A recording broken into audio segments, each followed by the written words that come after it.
नमस्ते। आप सभी का मेरे YouTube चैनल स्टोरी टाइम में फिर एक बार स्वागत है। आज हम आखिरी एपिसोड देखेंगे भैरव बाबा सीरीज का। भैरव बाबा और उनके 5 साथी घर की तरफ आगे बढ़ते हैं। साथ में सूरज है, सेठ जी है, सेठ जी का बेटा रोशन भी उनके साथ में है। और घर की तरफ जब आगे बढ़ रहे होते हैं उस वक्त भैरव बाबा अचानक से बोलते हैं कि थोड़ा गाड़ी साइड में लगाओ 1 मिनट के लिए। और जैसे ही गाड़ी साइड में लगती है भैरव बाबा जो है वो ध्यान मग्न हो जाते हैं, ध्यान में चले जाते हैं। उस वक्त भैरव बाबा के जो गुरुदेव है वो उनसे संपर्क करते हैं और भैरव बाबा से पूछते हैं, बिना मेरे आज्ञा के ही चल दिए थे करिश्त से लड़ने? भैरव बाबा बोलते हैं, नहीं गुरुदेव, आप समाधि में थे, इस वजह से आपको समाधि से जगाना उचित नहीं समझा। गुरुदेव बोलते हैं, कोई बात नहीं, मैं समाधि से जग चुका था। जब करिश वापस आया, ये बात पता चली, तब मुझे पक्का यकीन हो गया था कि ये तुम्हारी तरफ तुम पे हमला ज़रूर करेगा, और इस वजह से मैं समाधि से बाहर आ चुका था। क्या सोचा है, कैसे बचाने वाले हो रोशन को? भैरव बाबा जो है वो अपना जो प्लान है उसे बचाने का वो साझा करते हैं गुरुदेव के साथ। उस वक्त गुरुदेव उन्हें बताते हैं कि तुम जो समझ रहे हो कि उसके शरीर पे निशान है वो एक तरह का दूसरी दुनिया में जाने के लिए रास्ता है, वैसी बात नहीं है। जिस वक्त तुमने रोशन से निकले हुए प्रेत को पकड़ा था उस वक्त मैं वही था, और शायद तुमने अंदर झांकने की कोशिश नहीं की, बट मैंने अंदर झांक के देखा था।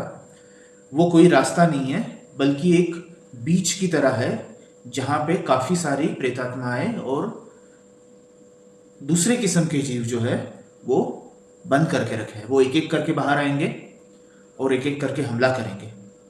वो सुप्ता अवस्था में है, लेकिन अभी जब पहला प्रेतात्मा जो है उसको तुमने भस्म कर दिया है तो वो बाकी के लोग भी बाहर आने की संभावना है। ऐसे वक्त पे अगर तुम घर में जाते हो और युद्ध शुरू होता है उस वक्त तुम रोशन को शायद ही बचा पाओ, क्योंकि अंदर जिन लोगों की संख्या है वो काफ़ी ज़्यादा है।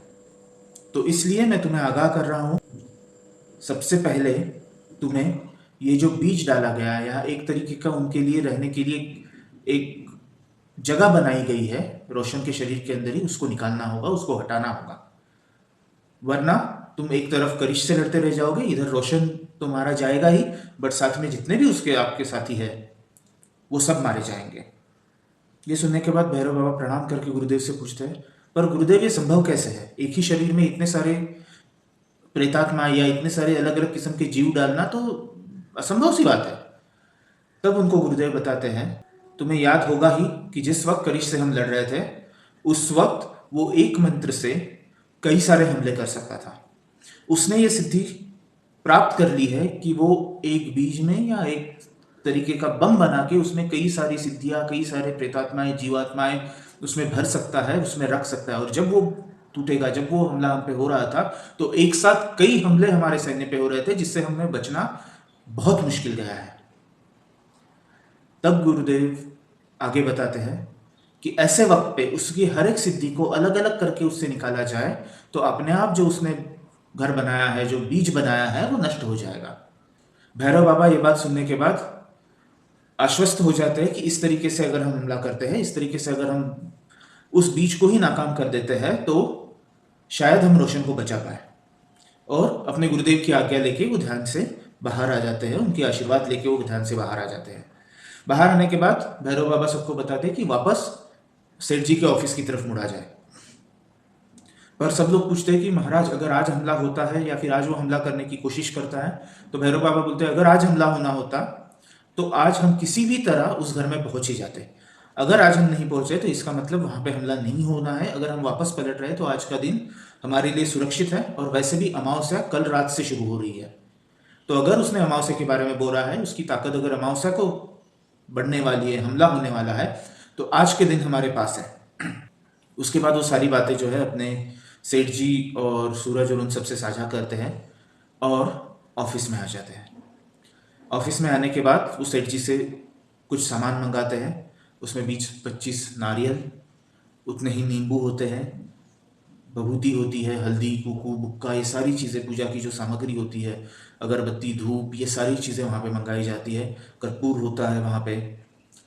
और ये सारी चीज़ें जो भैरव बाबा है वो काफ़ी मात्रा में मंगाते हैं, और वो सब अरेंज करके ऐसे प्रॉपरली बभूति रखी है, उसी के बाजू में कुमकुम रखा है, उसी के बाजू में बुक्का वगैरह सब चीज़ें, हल्दी वगैरह रखी हुई है, नारियल चारों तरफ लगा के रखते हैं, नींबू होते हैं उसके बीच में। और किस तरह से हमें इस बीज को नाकाम करना है, ये सारी बातें भैरव बाबा जो है वो अपने मांत्रिकों के साथ साझा करते हैं।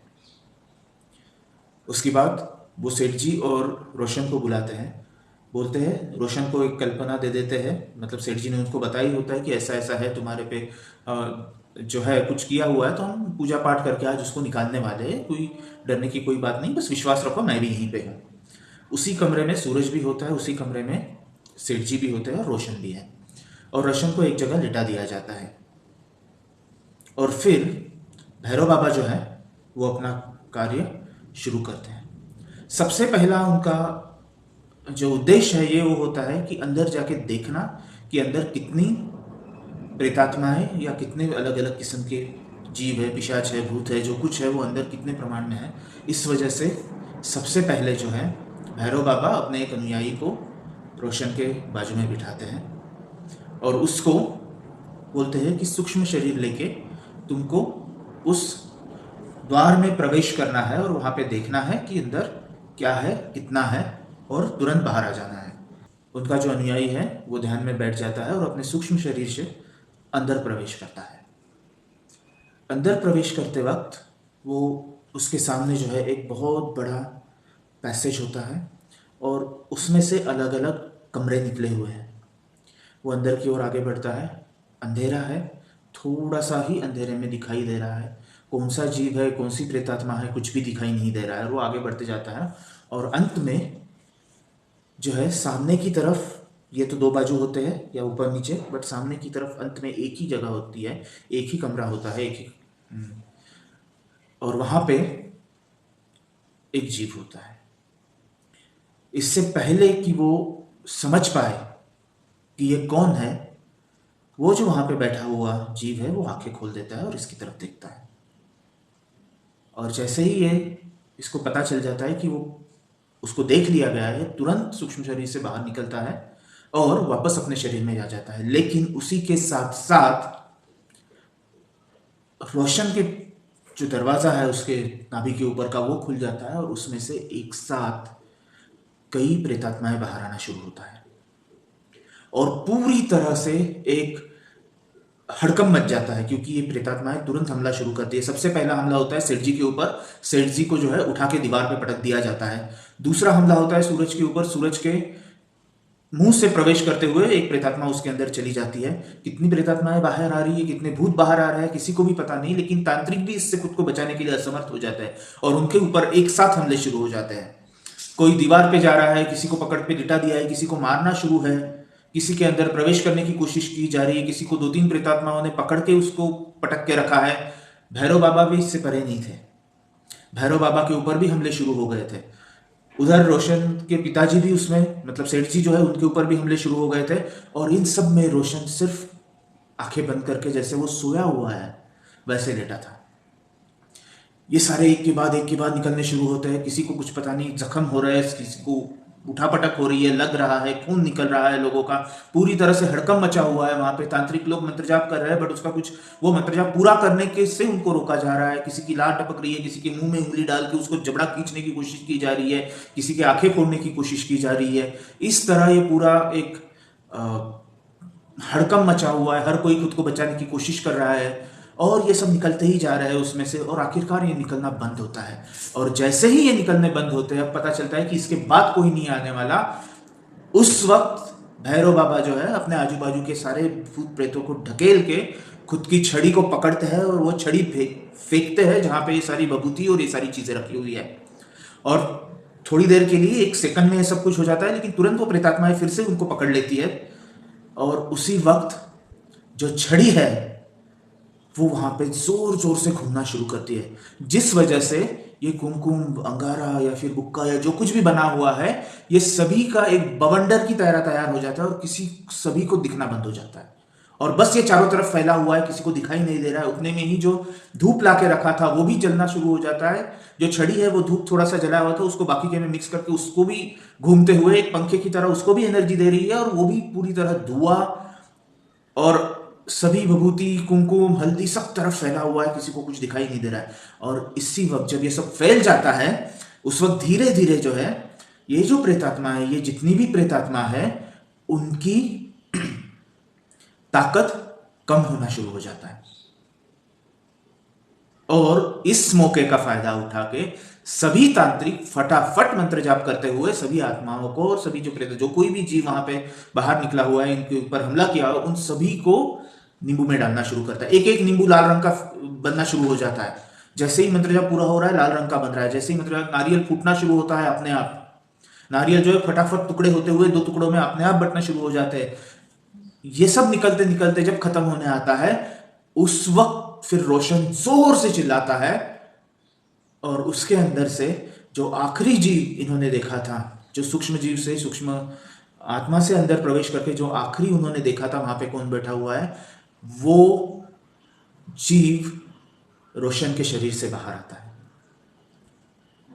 और जैसे ही वो जीव को देखते हैं सब लोग, तब तक के काफी आत्माएं जो है, काफी प्रेतात्माएं हैं, उनको बंद किया जा चुका होता है। काफी प्रेतात्माएं डल पड़ी है, कुछ भागने की कोशिश कर रही है, पर जैसे ही वो वहां से बाहर निकल जाता है, वो आखिरी जीव बाहर निकल जाता है, सभी को दिखाई देता है कि एक चुड़ैल है। लेकिन उसी वक्त छड़ी जो अब तक घूम रही थी, जो एक तरीके का बवंडर वहां पे तैयार किया हुआ था, वो बवंडर को वैसे ही छोड़ के छड़ी तुरंत जो है रोशन पे प्रहार करती है। जिस जगह पे वो दरवाजा था वहां पे वो प्रहार करती है और रोशन को दबा के रखती है उसी जगह पे।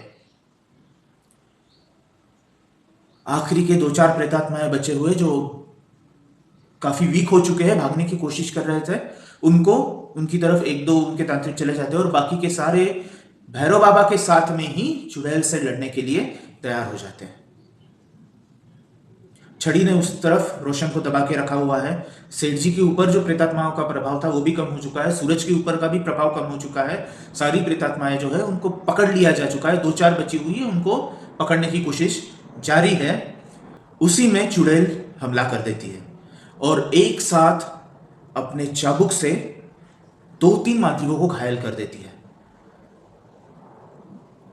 ये जब हो रहा था उस वक्त भैरव बाबा पीछे हट जाते हैं और अपना मंत्र जाप शुरू करते हुए वो छड़ी को वापस बुला लेते हैं अपने पास और छड़ी से चुड़ैल के ऊपर हमला करना शुरू करते हैं। दूसरा जो है, दूसरी तरफ से दूसरा मांत्रिक उसके ऊपर तुरंत पाशास्त्र फेंकता है, जिस वजह से वो पाश में बंध जाती है, पर उसका एक हाथ अभी भी खुला है, बट मुंडी बंधी हुई है। ऐसे वक्त में दूसरा मांत्रिक फिर से और एक पाश फेंकता है और उसका दूसरा हाथ भी बांध लेता है और उसको जकड़ लिया जाता है। उसका जो चाबुक था उसी को जो है चुड़ैल के इर्द गिर्द घुमा के उसको पकड़ लिया जाता है और आखिर में ये लोग मंत्र जाप करते हुए एक आईने में उस चुड़ैल को बंद कर देते हैं। और जैसे ही वो चुड़ैल आईने में खींची जाती है, जैसे ही चुड़ैल वो आईने में बंद हो जाती है, वैसे ही एक मांत्रिक दौड़ते हुए जाके एक नारियल उठाता है, मंत्र जाप करता है और वो नारियल जो है वो उस आईने के ऊपर दे मारता है, जिससे वो आईना भी फूट जाता है और उसके साथ साथ नारियल भी फूट जाता है। पर नारियल में से जो पानी निकलता है वो पूरे लाल रंग का पानी होता है, वो चारों तरफ फैल जाता है।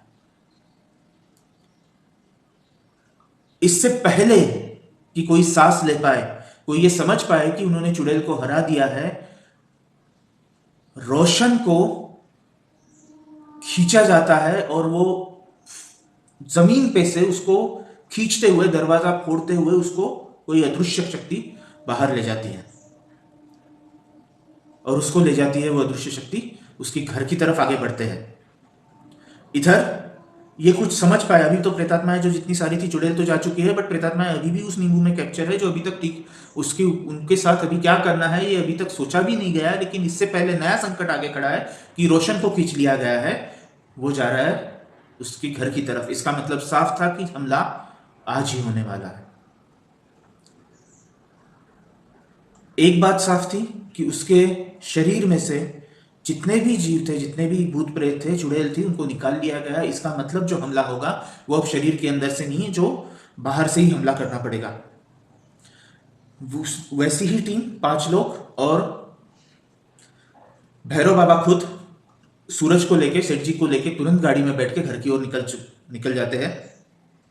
और जैसे ही घर में वो पहुंचते हैं गाड़ी से, उनको दिखाई देता है कि रोशन जो है वो घर के छत के ऊपर उसके हाथ फैले हुए हैं, ऊपर की तरफ मुंडी गई है, और वो वहाँ पे छत के ऊपर कंपाउंड वॉल जो होती है छत की, उसके ऊपर वो खड़ा है हाथ फैला के। जैसे ही सेठ जी ये देखते हैं कि रोशन ऊपर है, वो दौड़ते हैं, बट उसी में रोशन जो है वहाँ से कूद जाता है, और कूदता भी इस तरह से है कि उसका सर नीचे हो। सेठ जी भागते हैं तुरंत उसको पकड़ने के लिए, और रोशन वहाँ से कूद जाता है। सेठ जी कूद के उसको पकड़ने की कोशिश करते हैं, पर वो पूरी तरह से रोशन को बचा नहीं पाते। वो फिर भी वहां तक पहुंच जाते हैं। नीचे गिरने के बाद उतने में ही सारे मांत्रिक, सूरज और भैरव बाबा खुद वहां तक पहुंचते हैं। देखते हैं कि रोशन जो है उसको जख्म हुई है सर पे, पर वो सुरक्षित है, वो जिंदा है। सेठ जी भी हलचल करते हैं। ये लोग दोनों को उठाते हैं और घर के अंदर ले जाते हैं। भैरव बाबा इन्हें बताते हैं कि जो कुछ हमला हुआ था, या फिर जिस शक्ति ने उसको यहाँ तक खींचा था, वो शक्ति खत्म हो चुकी है, क्योंकि हमारा वहाँ पे प्रोटेक्शन जो हमने जो उस पर कवच निर्माण किया था उसके थ्रू गया है। उससे होते हुए उस शक्ति को यहाँ पे आना पड़ा। तो अभी रोशन खुद होके ऐसी कोई भी चीज नहीं करेगा। रोशन उस वक्त बेहोशी की हालत में होता है, बेहोश नहीं बट बेहोशी की हालत में उसकी मलम पट्टी करना ये लोग शुरू करते हैं। भैरव बाबा आके बताते हैं कि जैसा मैंने कहा कि अगर हम यहाँ पे हैं तो हमला आज रात को ही होगा, करिश रुकने वाला नहीं है। मैंने आपको वचन दिया है कि मैं आपके बेटे को बचाऊंगा। पहला धोखा जो था उसका आपके बेटे के ऊपर, वो हमने टाल दिया है। अब यहाँ पे जो हमले होंगे वो करिश से ही होंगे, उसको हमें संभालना है। उसके लिए हमने पहले से ही कवच निर्माण करके रखा है। अब जो हमले होंगे उसके लिए करिश के पास सिर्फ 3 मौके हैं हमले करने के। अगर ये 3 मौके हम उसको बचा पाए, हम रोशन को बचा पाए, तो उसके बाद करिश आज ये हमला नहीं कर पाएगा। और यहाँ पे वैसे ही जैसे मैंने आपको बताया, इस घर के ऊपर वो फिर से हमला नहीं कर पाएगा। तो 3 मौकों के लिए हमें तैयार रहना है, 3 हमलों के लिए हमें तैयार रहना है, और इन 3 हमलों से कैसे भी करके रोशन को हमें बचाना है। दूसरी बात, भैरव बाबा ये बताते हैं कि ये सारी चीज़ों की तैयारी जो है हमें छत पे करनी होगी, क्योंकि हमने पहले से ही जो भ्रमित करने वाला है वो कवच बना के रखा है। अभी करिश को बस इतना दिखाई दे रहा है कि यहाँ पे मैं हूँ, सूरज है, आप हो और रोशन है। हम 4 ही लोग हैं, अभी करिश को दिखाई दे रहा है, और उसके आगे उसको पता नहीं कि ये 5 लोग भी हमारे साथ हमें मदद करने के लिए उपस्थित है। तो ऐसे वक्त पे अभी हम छत पे चलते हैं और छत पे जो है हमले से बचने की तैयारी करते हैं। दूसरी बात, वो सभी तांत्रिकों को और खास करके सेठ जी और सूरज को ये बात समझा रहे थे कि हमले जो होते हैं, ये हमले एक तो ऊर्जा के रूप में होंगे, या फिर ये जो हमले हैं ये किसी चीज के रूप में होंगे। अब अगर ऊर्जा के रूप में हमला हो रहा है तो उसी ऊर्जा को वापस फेंकने का काम हमारा जो कवच है वो कर सकता है। उसमें हमने उतनी ऊर्जा रखी हुई है कि कितनी भी भारी ऊर्जा हो वो उसको संभाल लेगा।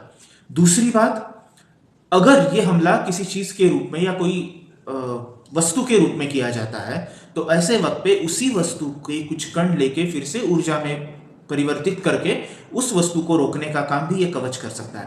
पर उसके लिए हमें इस कवच को और ऊर्जा देनी होगी। इस वजह से जो हमारे मांत्रिक है वो 5 घर के 5 कोनों में छत पे बैठते हुए उस कवच को ऊर्जा देने का काम कंटिन्यू जारी रखेंगे। ये लोग छत पे जाते हैं, जो मांत्रिक है उनका काम शुरू करते हैं। कवच को ज्यादा से ज्यादा ऊर्जा प्रदान की जा रही होती है। उनके पास की सारी सामग्री लेते हुए वो 5 कॉर्नर में बैठ के अपना मंत्र जाप और जो कुछ उनकी तंत्र विधि है वो करना शुरू रखते हैं और कवच की तरफ ऊर्जा भेजना शुरू करते हैं। उधर करिश को यह पता चल गया है कि जो उसने जो बीज डाला था क्रोशन के अंदर वो नाकाम हो चुका है, वो खत्म हो चुका है, और उसने जो चुड़ैल थी वो मारी जा चुकी है। जब ये बात करिश को पता चलती है, उसी के बाद तुरंत करिश अपना आज ही हमला करने का निर्णय लेते हुए रोशन को जो है वापस घर में खींचने की आज्ञा कर देता है, और वो खींचा चला आता है रोशन उसी ताकत की वजह से। अब 12 सवा 12 बज चुके हैं और करिश जो है वो हमला करने की पूरी तैयारी में है।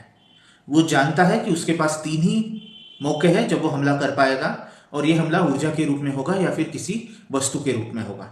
वो ये भी जानता है कि अगर उसका जो पहला हमला था, जो उसने बीज के रूप में रोशन में ही स्थापित किया था, वो हमला अगर नाकाम हो चुका है तो इसका मतलब भैरव बाबा अकेला नहीं है, उसके साथ काफी सारे लोग हैं। और वो पिछले आधे 1 घंटे से यही देखने की कोशिश कर रहा था उस घर में कि यहाँ पे है कौन कौन लोग, पर कुछ नहीं देख पा रहा था।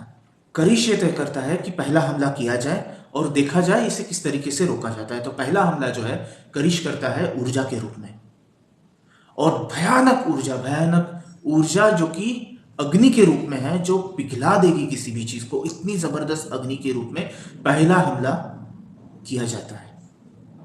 और जैसे ही पहला हमला किया जाता है, वो पहला हमला जो है वो रिबाउंड होना शुरू हो जाता है उस कवच के ऊपर से।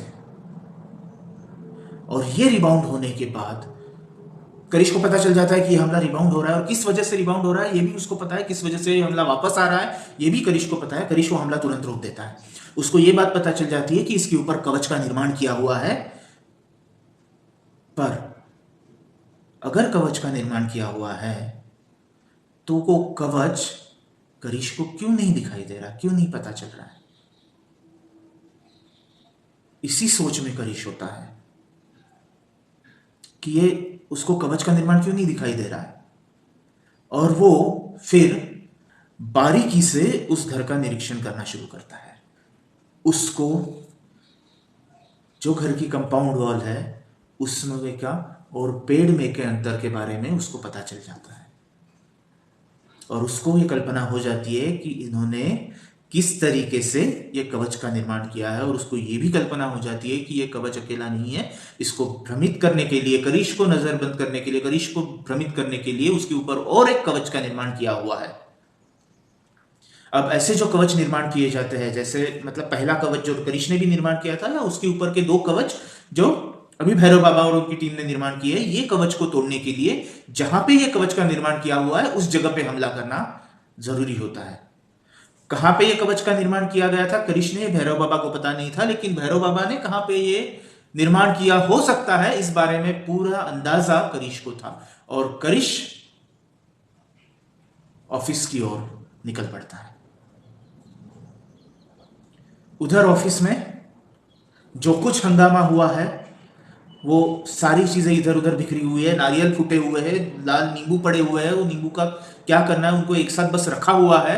इसके घर के जो बनाए हुए थे, जिसके ऊपर इन्होंने कवच, भ्रमित करने वाला कवच और प्रोटेक्शन का कवच इन्होंने बनाया था, वो 2 घर वहां पे रखे हुए हैं। वहां पे 3 साधु हैं भ्रमित करने के लिए, जो है साध्वी वहां पे है, और 2 साधु उनके प्रोटेक्शन के लिए है, जो कोई भी अगर हमला होता है तो उसे रोकने के लिए या फिर उसको मदद करने के लिए है। ये लोग इधर भ्रमित करने वाले की तरफ फोकस करके ध्यानमग्न बैठे ही हुए, उतने में ही ऑफिस का दरवाजा फूट जाता है और करिश और उसके 2 साथी उस ऑफिस में प्रवेश करते हैं। जैसे ही वो देखते हैं कि यहां पे 3 साधु है, वो तुरंत अपना हमला करना शुरू कर देते हैं। और जो जिस तरीके के बीच का हमला पहले भी कर चुका था करिश, या फिर जैसे जो जिस तरीके का एक हमले में कई सारे हमले दबा के रखने की ताकत करिश के पास थी, वो हमला करिश करता है। और ये हमला तीनों तांत्रिकों की ओर चारों तरफ से अलग अलग किस्म के हमले होना शुरू हो जाता है। और जैसे ही ये हमले होते हैं, सारे हमले तीनों तांत्रिकों के हाथ पार चले जाते हैं। वो उनके शरीर से आर पार होते हुए वो सारी सिद्धियां आगे की तरफ बढ़ जाती है। करिश चौंक जाता है, ये हुआ क्या, कैसे हुआ है। और वो तीनों जो शरीर है, तीनों जो तांत्रिक है, साध्वी और जो तांत्रिक है, वो वहां से गायब हो जाते हैं तुरंत। और करिश देखता है कि उसके पीछे से ये तीनों तांत्रिक दरवाजे से बाहर भाग गए हैं। यही बताया गया था भैरव बाबा की तरफ से। भैरव बाबा जानते थे कि ये यहां पे हमला जरूर करेगा करिश, और इसलिए उन्होंने साध्वी को ये ऑलरेडी बता के रखा था कि तुम्हें और एक भ्रम यहां पे निर्माण करना है कि 3 साधु वहां पे बैठे हुए हैं और उस चीज को ऊर्जा दे रहे हैं, जबकि तुम लोग पीछे की तरफ बैठे रहोगे। और जैसे ही करिश का हमला होता है, वो फोकस करेगा वो 3 भ्रम जो तुमने निर्माण किए हैं उसके ऊपर करिश हमला करना है। तुम्हें यहां से भाग जाना है, तुम्हें यहां पे किसी भी चीज को बचाने की, या जो हमने वहां पे सिद्धि तैयार की है उसको बचाने की कोई जरूरत नहीं, तुम बस वहां से भाग जाओ। और भाग के तुरंत घर की तरफ बढ़ो। अगर नहीं बढ़ सकते तो दूसरी तरफ बढ़ो, लेकिन तुम्हें करिश से उलझना नहीं है, उसके मार्ग में आना नहीं है, वहां से बस भाग जाना है। जितने तुम कर सको उतने भ्रम निर्माण करो भागते वक्त, उसको दिखाई दे इधर जा रही है उधर जा रही है, लेकिन वहां से निकलना है सही सलामत, तीनों को एक साथ रहते हुए निकलना है। और करिश के ऊपर कोई भी वापस से हमला नहीं करेगा, उसके ऊपर उसके साथ लड़ने की कोशिश कोई नहीं करने वाला, बस यहां से भागना है। और वही इंस्ट्रक्शंस को फॉलो करते हुए साध्वी ने भ्रम निर्माण किया। करिश ने जैसे ही हमला किया वैसे ही वो भ्रम मिट गया और ये लोग पीछे के रास्ते से, वहां से करिश के पीछे से दरवाजे, जो फुटा हुआ दरवाजा था उसी से निकल के ये लोग भाग गए। भागते वक्त भी साध्वी ने 2-3 जगह भागने का भ्रम निर्माण किया, कोई राइट तरफ जा रहा है, लेफ्ट तरफ जा रहा है, और ये भागना शुरू कर दिए। ये तीनों एक ही डायरेक्शन में जो भागते हुए घर की तरफ बढ़े। करिश को पता चल गया कि इनको इनके पीछे भागने में कोई मतलब नहीं, अपने पास समय की कमी है। तो उसने जाके वो जो दो घर बने हुए थे जिसके ऊपर एक भ्रमित करने वाला कवच था और एक उसको बचाने के लिए प्रोटेक्शन वाला कवच था, उसको जाके उसने अपनी तंत्र विद्या से ध्वस्त कर दिया, नेस्तनाबूद कर दिया।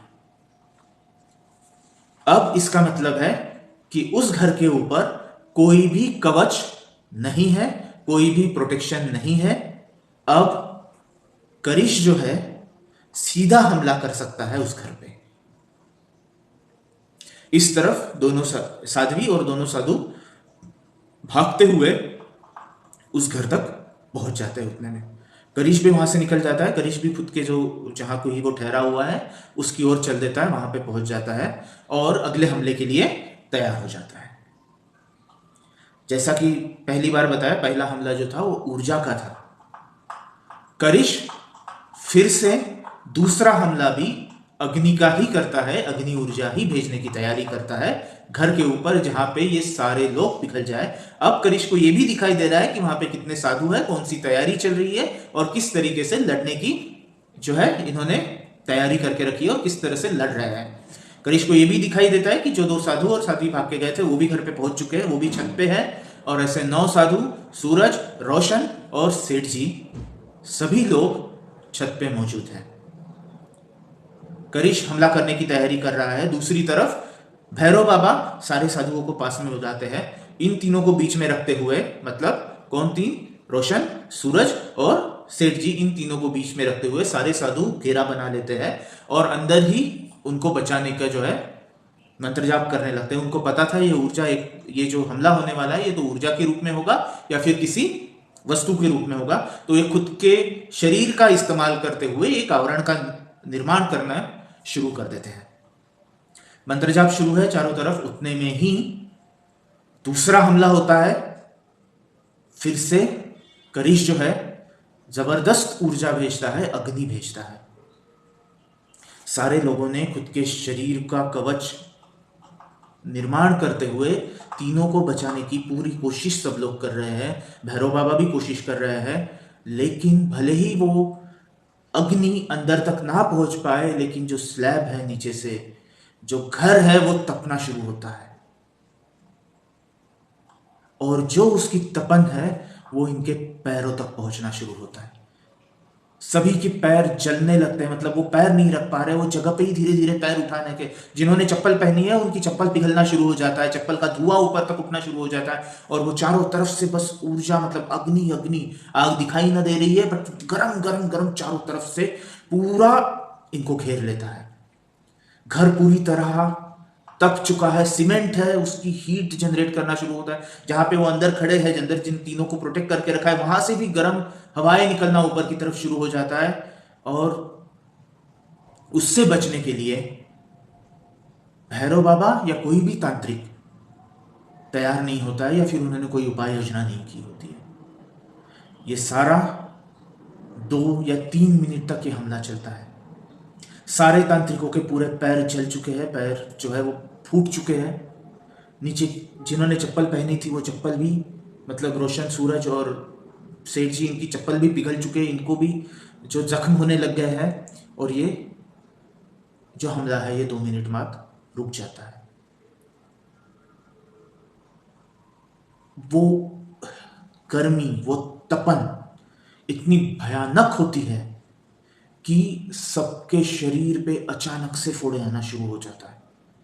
और उतने में ही भैरव बाबा को जैसे ही पता चलता है कि ये तपन जो है ये अभी आना बंद हो चुका है, भैरव बाबा छड़ी उठाते हैं और ये छड़ी फेंकते हैं पानी के टैंकर की ओर। जो पानी की टंकी होती है ऊपर, वो उसको फोड़ देते हैं और पूरा पानी जो है भाड़ से नीचे स्लैब पे आ जाता है, जिस वजह से स्लैब ठंडी हो जाती है। पहले तो पानी उबलता है, फटफट फटफट हवा जो है भाप निकलती है, लेकिन उसके बाद स्लैब ठंडी हो जाती है। सभी लोग जो है वो एक राहत की सांस लेते हैं। भैरव बाबा उन्हें बताते हैं कि अगला हमला कुछ ही पलों में हो जाएगा, 2 या 3 मिनट का ही वक्त है। इस बार का हमला कैसे होने वाला है हमें पता नहीं है, बट उसके लिए तैयारी करनी है। तो सारे मांत्रिक जो जिनके पैर जल चुके हैं, सभी लोग जो ऑलरेडी कहार रहे हैं, रोशन बेचारा बच्चा चिल्ला रहा है, गर्मी हो रही है, वो पानी उठा के भी अगर हाथ को लगाए तो पानी भी थोड़ा सा गुनगुना हो चुका है, वो पानी भी अभी ठंडा नहीं बचा है। ऐसे में ही ये लोग बस रोशन जो है पापा को पकड़ के है, गर्म हो रहा है, डर के मारे रोशन, सूरज, सेठ जी तीनों जो है कुछ उनको सूझ नहीं रहा है क्या करना है। उधर भैरव बाबा अगले हमले से बचाने की तैयारी शुरू कर देते हैं।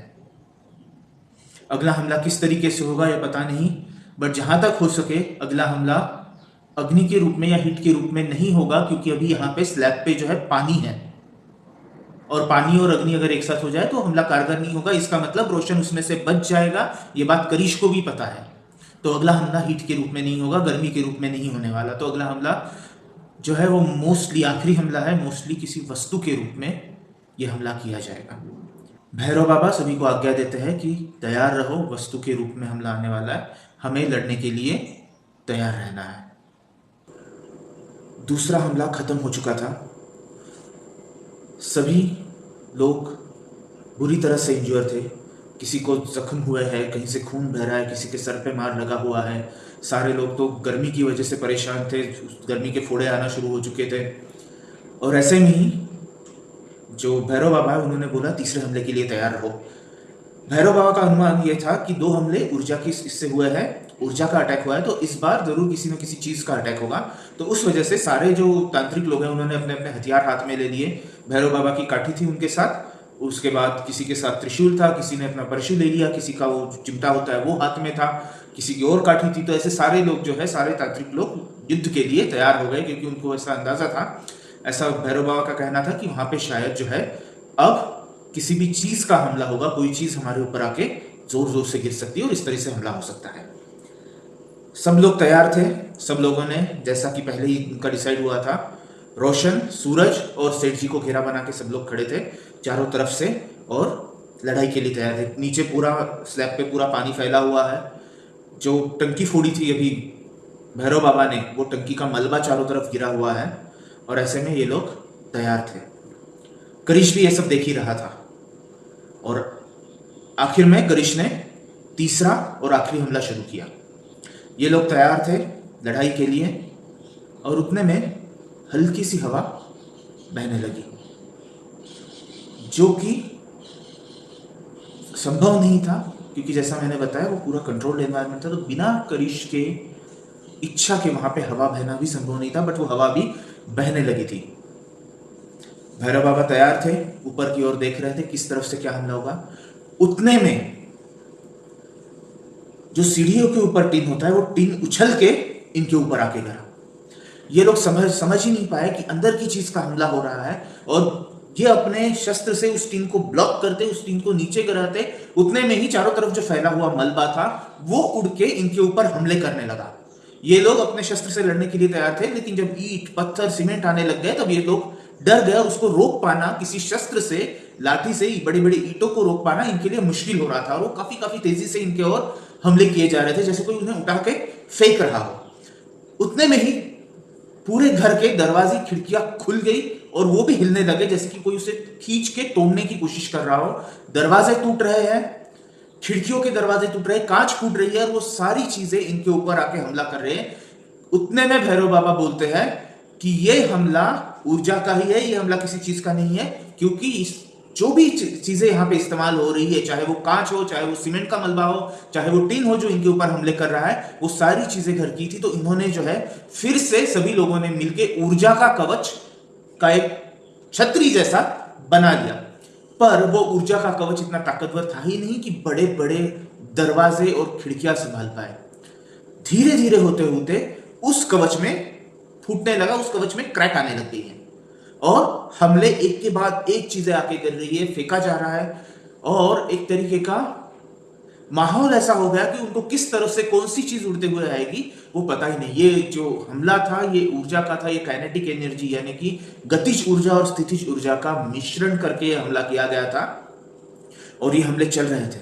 उतने में ही जो उन्होंने कवच निर्माण किया था वो टूट गया और उसके साथ साथ एक जोरदार हवा का झोंका आते हुए जो नीचे की जितनी भी धूल थी वो धूल चारों ओर फैल गई। किसी को भी कोई भी चीज देख पाना असंभव हो गया था, उनको कुछ दिखाई नहीं दे रहा था। ऐसे में काफी चीजों के टुकड़े आके उनको लग रहे हैं, किसी के सर पे लग रहे हैं, किसी के पाँव पे लग रहे हैं, किसी का पाँव इंज्योर हो रहा है, पहले से ही जो इंज्योर थे, पहले से ही जख्म हो रही थे, उसके ऊपर और चीजें लग रहे हैं। बट इन सब का उद्देश्य यही था कि कैसे भी करके रोशन को जो है बचाया जाए, पर बिना सुरक्षा कवच के ये असंभव हो रहा था। और जो टुकड़े आ रहे थे, जो पत्थर, मलबा या दरवाजे के टुकड़े, कांच जो आ रहे थे, सीधे अंदर भी घुस रहे थे और सूरज, रोशन और सेठ जी, इन तीनों को भी उनके जख्म होना शुरू हो गया।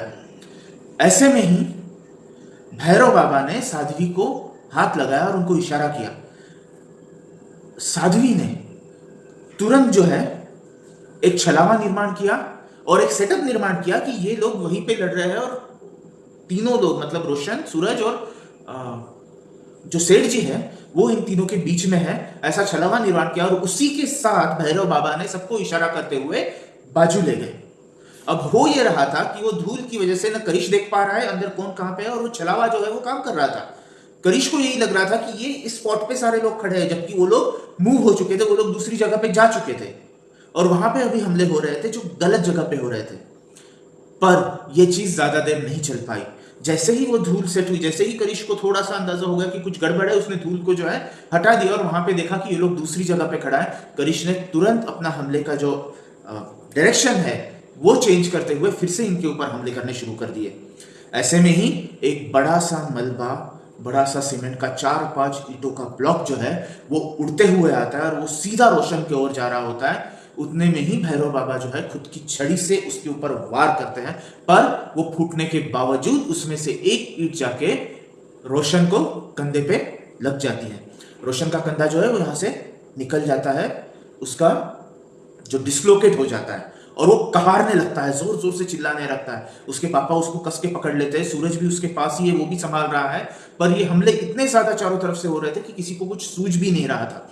दूसरा हमला आता है फिर उसी तरीके का, जहां पे एक दरवाजा उड़ते हुए आता है, दूसरा कोई महाराज आके बचाता है, जिसके सीधा वो दरवाजा यहां से चीरते हुए साइड में कट करते हुए आ जाता है। वो महाराज जी जो है गिर जाते हैं एकदम से और यहां से खून बहना शुरू हो जाता है उनके।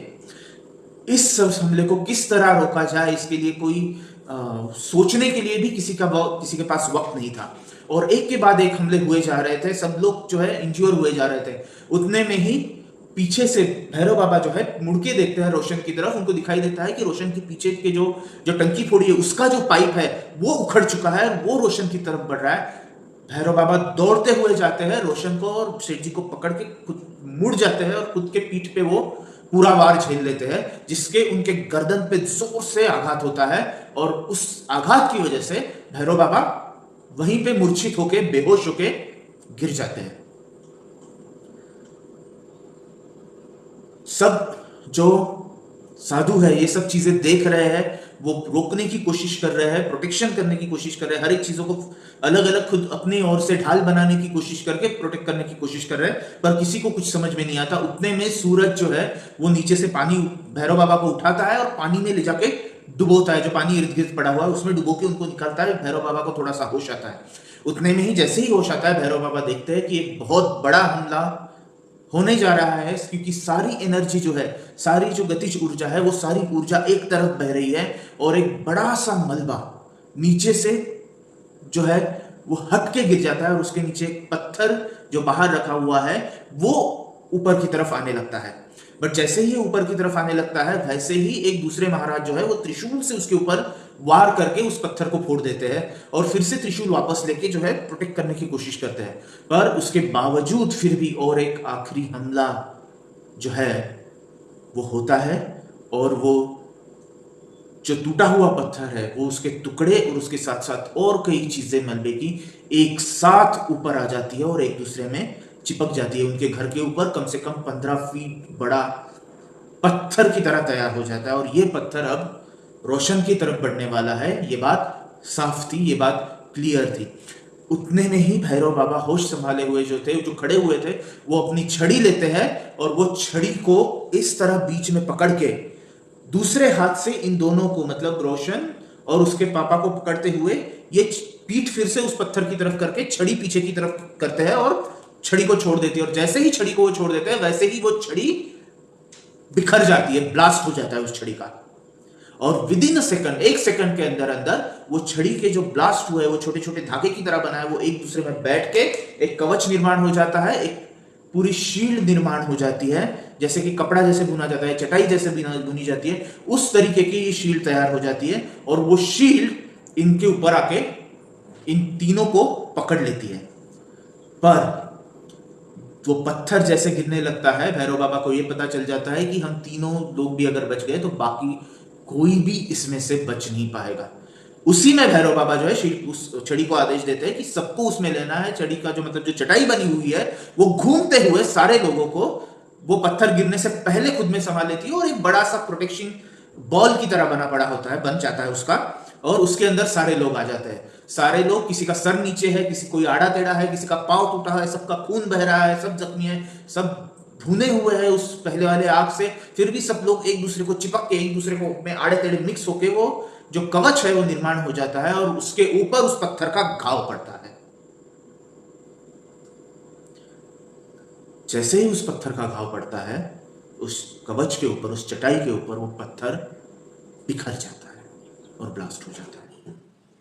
और उस ब्लास्ट के साथ साथ ही जो करिश ने जो कवच बनाया था इसको कंट्रोल करने के लिए, वो भी टूट जाता है। तो करिश खाली यही देख पाता है कि पत्थर बिखर गया है, उसका कवच जो है वो टूट चुका है, मतलब उसके सारे हमले जो है वो व्यर्थ गए हैं और करिश ये युद्ध हार चुका, ये लड़ाई करिश हार चुका है।